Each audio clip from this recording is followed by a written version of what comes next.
اگر تم چاہو کہ طریق حق میں ہلاکت و تباہی سے محفوظ رہو تو تواضع اور خشوع و خضوع اختیار کرو اور اپنے آپ کو کسی شیخ کامل کے سپرد کر دو، پھر انشاءاللہ کبھی لغزش نہ کھاؤ گے اور نہ ہلاک ہوگے۔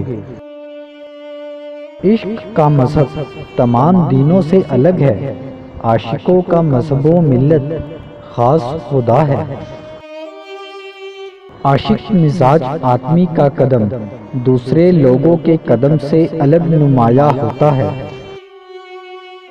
ہر شخص اپنا اپنا مزاج اور اپنا اپنا انداز کلام رکھتا ہے۔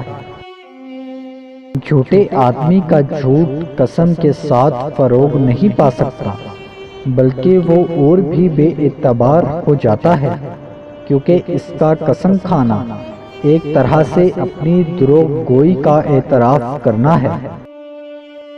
جب تم اولیاء اللہ کی خدمت سے دور ہو تو حقیقت میں خدا سے دور رہتے ہو۔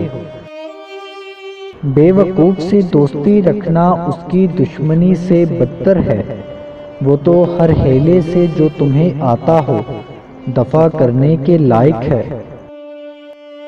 دل کا آئینہ صاف چاہیے تاکہ اس میں اچھی اور بری صورت کو دیکھ سکو۔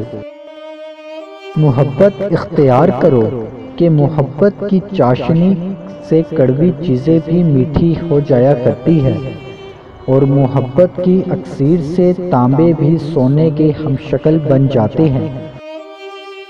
پتھر دل عورت کو نرم کرنے کا صرف ایک ہی طریقہ ہے، اور وہ ہے محبت کی زبان۔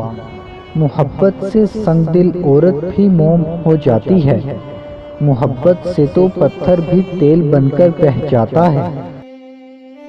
نفس ہمارا چھپا دشمن ہے، پس دشمن کے مشورے پر کیوں کر عمل کیا جا سکتا ہے، بلکہ اس کے خلاف چلنا چاہیے۔